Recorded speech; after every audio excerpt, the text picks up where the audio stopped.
Hello, हाय सगळ्यांना. मुद्दा खूप छान आहे बरं का. लाईक करायचा, तेवढी इमानदारी दाखवा. बघा, एक त्या पूनम तुपे ताई आहेत ना, त्याने एक मस्त व्हिडिओ टाकलाय. लाईक करत नाहीत, व्हिडिओ बघतात. असाच एक व्हिडिओ टाकलाय त्याने, बघितलाय मी इंस्टाग्रामला. तर बरोबर आहे त्यांचं.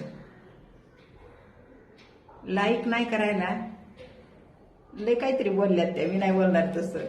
कारण की ज्यांना लाईक करायचं असतं ते लाईक करतात. ज्यांना लाईक करायला आवडत नाही म्हणा, किंवा मग मनामध्ये काहीतरी एक द्वेष असतंय, कपट, तसे लोक लाईक करत नाही. आपल्या एका लाईकने कुणीतरी खूप पुढे जात आहे आपल्यापेक्षा, अशा विचाराचे लोक लाईक करत नाहीत. तर करते मुद्द्याला चालू. मुद्दा असा आहे, खरं खरं सुख पाणी गाळण्यात आणि गाळून घेण्यात आहे. हे प्रत्येकाला मान्य करावंच लागणार आहे. पण कसं आहे माहितीये का, माहिती असते पण बोलणाऱ्याला पाप लावते ही दुनिया. समाजातले लोक, ढोरं कुठली जनावर, ढोरं जनावर आज राहणार राहिले तर का. अरे बाबा, प्रत्येकाला भावना आहेत. प्रत्येक जण आपापल्या पद्धतीनं आयुष्य जगत आहे, आनंद घेत आहे. पण ते आनंद घेण्यासाठी जोडीदार लागत आहे. जोडीदाराशिवाय काय मजाच नाही, काही सुद्धा मजा नाही. म्हणजे तुम्ही स्वतःच्या हाताने किती बी काही बी उड्या मारा, तुम्हाला ती फील होणारच नाही, तुम्हाला ती मजा येणारच नाही 100%. तर मग आज सगळ्यात एक अलौकिक मुद्दा मी तुमच्या समोर घेऊन आले. ते तंतोतंत खरा आणि सत्य आहे. एक शब्द त्याच्यातला. मी काय म्हणलं, तुम्ही एकटे किती सुख भोगण्याचा प्रयत्न करा. सिंगल एकटे जे आज सर्रास चालू आहे सोशल मीडियावर, ह्या आयडिया चाळायच्या, व्हिडिओ बघायचे, आणि हे काहीतरी असं चित्र बघून कुणाचं तरी संतुष्ट व्हायला बघायचं, तृप्त व्हायला बघायचं. काही त्यानं होत नाही बरं का. अजून लगेच थोड्या वेळाला तुमची ती भावना पुन्हा होतीये. आणि जोडीदार जर असायला, आणि त्या जोडीदारासोबत जर तुम्ही आनंद घ्यायला, तर हे सारखं तुम्हाला जाणवत नाही. असं शांत होतं, मन शांत होतं. तर मग बऱ्याच लोकांना असं सुद्धा आहे, जोडीदार स्वतःचा नसला तरी बी ते लिव्हिंग मध्ये, किंवा ते काय म्हणते ते गर्लफ्रेंड बॉयफ्रेंड, साध्या सिंपल भाषेत म्हणलं तर ठुलाठुली. कळलं का, ठुलाठुली. नाही का म्हणत माझ्या नवऱ्यानं बाय ठुली आहे, तसं माझ्या बायकोनं बुवा ठुलाय असं कोणी म्हणत नाही, पण ठुत्याता बाया, ठुणार नाही ठुत्याता. कळलं का. पण ह्या सोशल मीडियावरचं वातावरण बघून हल्ली जे मी तुम्हाला बोलणार आहे त्यातला शब्द एक खरा आहे. तर त्यातून आपल्याला जर आपण तशा गोष्टीत इन्व्हॉल्व असाल तर बरं का, हा व्हिडिओ बघणारे जर तशा गोष्टीत इन्व्हॉल्व असतील तर त्यांनी काय नक्की लक्षात धरायचंय आणि तसं फॉलो करायचंय. ह्याच्यासाठी हे व्हिडिओ आहे बरं का. लक्षात धरायचं आणि फॉलो करायचं, सोडून नाही द्यायचं. नाही तर मग व्हिडिओच नाही बघायचा. चला निघा. तर ह्या सोशल मीडियावर एकमेकांना जवळ यायलेत, घ्यायलेत, काही दिवसासाठी ते मजा मारायलेत. पण तिथून पुढचा खेळ लय भयानक व्हायलाय. ब्लॅकमेलिंग. ब्लॅकमेल चाललंय, जास्त सर्रास चाललंय ब्लॅकमेल. जवळ यायचं, कुठंतरी कुणातरी हॉटेलमध्ये जायचं आणि तिथं मस्त पिक्चर काढायचे, व्हिडिओ, फोटो वगैरे, हे ते गपचिप गुणानं चुपचाप, आणि पुन्हा ब्लॅकमेल करायचं पार्टनरला. त्यामध्ये बाई ब्लॅकमेल करीत होती पहिलं, असं जास्त ऐकण्यात होतं. पण आता गडी पण करायला लागले तर ब्लॅकमेल, बायांना, मुलींना, ते सगळे झाले त्याच्यामध्ये. गडी, बाया, मुली, मुलं. हे ब्लॅकमेलिंगचं जे नाटक चालू आहे ना, त्याच्यामध्ये खूप खूप खूप म्हणजे दोन्ही साईडचा बरं का नुकसान व्हायले. त्याच्यातून मार्ग कुठला निघणार आहे, दोन्ही लॉसमध्ये येतं बरं का. तर हे कुठंतरी थांबायला पाहिजे. ब्लॅकमेल करून काय होणार आहे, काय नक्की नाही. ब्लॅकमेल केलं तरी बी तुम्हाला पाहिजे तेवढं मिळतं या, आणि ब्लॅकमेल जरी केलं तरी मग तुमच्या आयुष्याचा सत्यानाश होतोय, हे लक्षात घ्या. तर ह्या अशा गोष्टी घडवून आणायच्या नाहीत. चालायला तर बाबा चलू द्या. ज्या दिवशी थांबलंय त्या दिवशी समजावण्याचा प्रयत्न करा. समजून घेतलं ठीक आहे, तू तिकडं नाही तर मी इकडं, असं पुन्हा करायचं बरं का. पण हल्ली काय व्हायले माहितीये का, हे जोडीदार नसणारे बाया, गडी, ते काय करायले तर एक ह्या आयडी वरून, म्हणजे फेसबुक अकाउंट वरून, त्या लाईक कमेंटच्या माध्यमातून असं म्हणजे आकर्षित केल्यासारखं, जोपर्यंत त्या आयडी वाली, त्या अकाउंटवाली नोटीस करत नाही ना, तोपर्यंत छान छान छान छान मस्त फेकत राहतात कमेंट, लाईक न चुकता. एकदा का घावली की मग चालू होतंय त्यांचं हाय हॅलो, काय कुठून कशी, म्हणजे एकमेकाला पक्की सवय होतीये. एकमेकाला म्हणायच्या ऐवजी दोघांपैकी जे पुढचं पाऊल टाकतं ना, सुरुवात जे करतं ना, त्याच्या मनामध्ये कपट असतं. कुणी बी असू दे बरं का, जे सुरुवात करतं त्याच्या मनामध्ये कपट असतं, आणि ते थोड्या टायमासाठी एक आनंद घेण्यापुरतं इन्व्हॉल्व होतो लोकांच्या आयुष्यामध्ये. थोड्या टायमापुरता सुख भोगण्यासाठी इन्व्हॉल्व होतो ते दुसऱ्यांच्या आयुष्यामध्ये. त्याला चांगलं माहिती असतं आपल्याला कल्टी कुठं मारायची, कशी मारायची आणि कधी मारायची. ते कल्टी मारणं जे आहे ना, म्हणजे एखाद्याला सवय लावायची, एखाद्याला जवळ घ्यायचं, एखाद्याच्या जवळ जायचं, एखाद्याला पूर्ण म्हणजे त्याचा ब्रेन वॉश करून सोडायचा आणि पुन्हा त्याच्यापासून लांब निघून जायचं.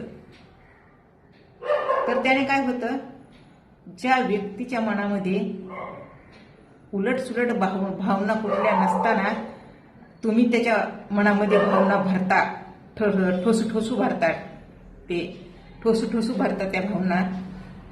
आपलेपणा दाखवून एक खरेपणा, इमानदारी, ह्या अशा गोष्टी इन्व्हॉल्व करता. आणि तुम्हाला चांगलं माहिती असतं की बाबा आपण ह्या व्यक्तीसोबत जास्त काळ टिकणार नाहीत, राहणार नाहीत. मग एवढं कशासाठी करता, का करता? समोरच्याला एवढं मरणाच्या दारापर्यंत नेऊन सोडता, आणि पुन्हा त्याचा जीव गेलाय का नाही गेलाय हे पण फिरून बघत नाहीत. जिवंत आहे का जगायला, बाबा ते कोण आहे, कसा आहे, कुठून आहे, किती आहे, पण आपल्यासाठी चांगलाच होता. आपल्यासाठी स्वतःला असं घाण ठेवल्यासारखं तुमच्यापाशी ठेवलं होतं की बाबा आपल्यापाशी घाण ठेवल्यासारखं ठेवलं होतं म्हणून ते करायला केलं. ते आपल्यासाठी केलं, पण आपण त्याच्यासाठी काय केलं? दगाफटका. तिथेच म्हणजे विश्वासात घेऊन घात करणाऱ्याची सगळी जमापुंजी ना त्या एका वाक्यातच अडकून बसलेली असते आणि त्यालाच म्हणतात तळतळाट. कळलं का? ज्या व्यक्तीला तुम्ही नादाला लावता ती व्यक्ती नंतर नादाला लागते, जेव्हा तुम्ही नादाला लावता त्याच्यानंतर. पण सुरुवात कोण करतं? ज्याने सुरुवात केली ना ते खरा गुन्हेगार असतो. ज्याने सुरुवात केली त्याचा 100% हात त्या दुसऱ्या व्यक्तीला प्रेरित करण्याचा असतो. त्यानंतर जे तुम्हाला दुसरा व्यक्ती देतोय तुम्ही घेत राहता, तुमचं मन भरत नाही तोपर्यंत. अरे पण त्यांनी दिलंय ना फक्त तुम्हाला, तुमच्याकडून काय घेतलंय हे लक्षात कधी घेता का? तुम्ही घेता का?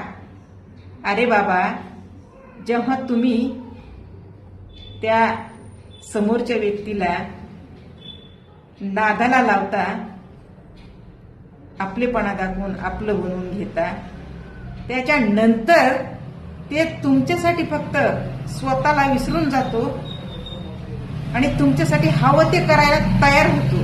हवं ते करायला त्याने फक्त तुम्हाला खुश ठेवण्यासाठी एक छोटासा म्हणा की मोठा म्हणा प्रयत्न केलाय, याची जाण ठेवायला शिका. तुमच्याकडून त्याने कधीच काहीच घेतलेलं नसतंय का? तर त्याची भावना तशी नव्हतीच ना. जे त्याच्या आयुष्यात येतो सुरुवातीला त्याला माहिती पण नसतं ते कोण आहे, कुठून आहे, काय सुद्धा माहिती नसते.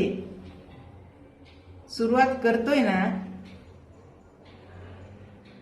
त्याला स्वतःबद्दलही माहिती असते आणि समोरच्या बद्दलही माहिती असते, तेव्हाच तो पाऊल टाकतो तिथे.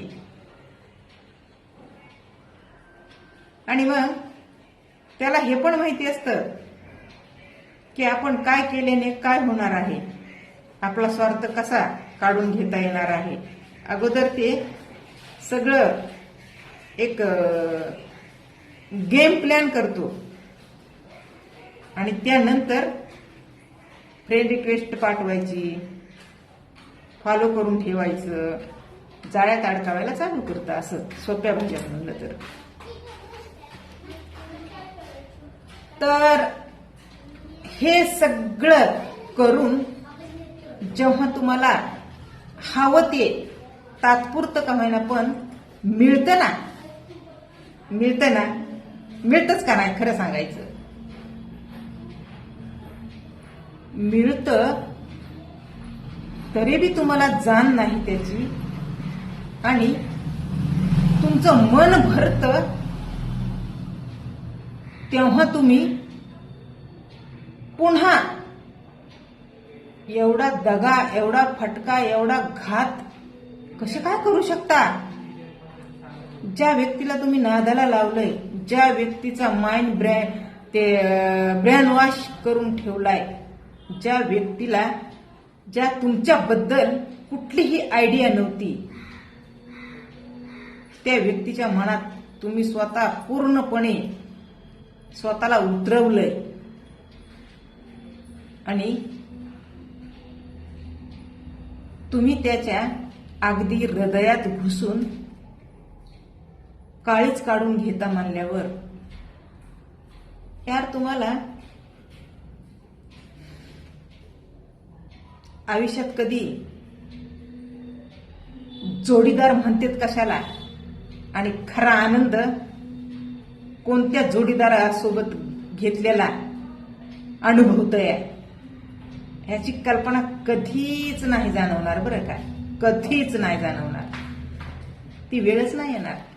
कारण की तुमच्यामध्ये जे आहे ते खूप खूप खूप वाईट आहे. ऐकलं का? तुम्हाला तुमच्यासारखं भोगायला नक्की मिळणार बरं का, 100%. नीतिमत्ता जर तुमची चांगली नाही तर तुम्हाला ते जे चांगलं असतं ना ते भोगायला कधीच मिळणार नाही, कधीच. सगळं वाईट भोगायला मिळेल, सगळं.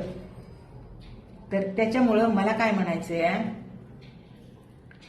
जोडीदार नसू द्या,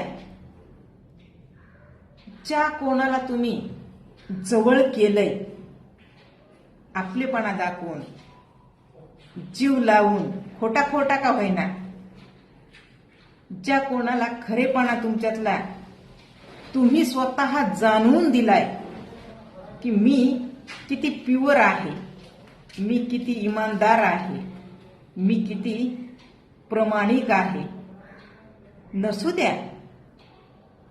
जरी बी पुढे चालून तुम्ही ज्या व्यक्तीच्या हृदयात स्थान तुमचं बनवलं आहे ना, त्या व्यक्तीला तुमच्याबद्दल थोड्यालय गोष्टी कळू द्या. मनावर नाही घेणार ती व्यक्ती, कारण की त्या व्यक्तीला पण तुमची सवय झालेली आहे, तुमची गरज आहे त्या व्यक्तीला. हे माहिती असताना जर तुम्ही तिच्यासोबत एवढा मोठा दगाफटका अन्याय अत्याचार करताना आयुष्यामध्ये तसं करणारा व्यक्ती कधी सुखी होणार नाही, कधी सुखी राहणार नाही. हे माझा अनुभव आहे म्हणून मी हे मुद्दा घेऊन आले. हे मी अक्षरशः खूप जवळून बघितलंय. म्हणून मी सर्वांना सांगते, जर तुमच्या आयुष्यामध्ये स्वतःचा आपला पार्टनर जरी नसला तरी तुम्ही कुठल्या लिव्हिंग मध्ये राहत असाल, कुठल्या म्हणजे रिलेशन मध्ये कुठल्याही असू द्या, आणि तिथे तुम्हाला सुख मिळतंय अनुभवायला, तर तिथं बैमानी कधी करू नका. जर तुम्ही बैमानी केली तिथं तर आयुष्यात तुम्ही त्या सुखापासून वंचित राहता, वंचित 100% बरं का. खूप माझ्या जवळ तसं घडून गेलेला आहे आणि तो अनुभव मी एक दिवस तुम्हाला सांगते बरं का. तर याच्यानंतर मी तुम्हाला कसं कसं नात्यामध्ये बदल येतो आणि नको ते कसं घडून जातं हे मांडणार आहे तुमच्या समोर आता. कळलं का? आणि ह्यालाच निगडीत आहे बरं का ते पण. म्हणजे दगाफटका करण्याचे परिणाम स्वतःवर कसे उमटतात ते दुसऱ्या भागामध्ये सांगते तुम्हाला. जे मला अनुभव आहे ना तेच तुम्हाला दुसऱ्या भागामध्ये सांगते असं म्हणायले.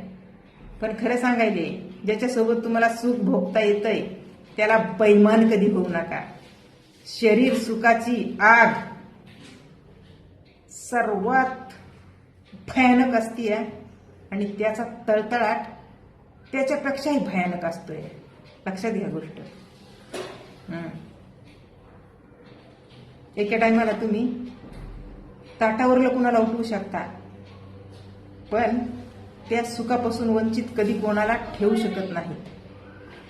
कळलं का? जिथे हक्क असतो ना तिथे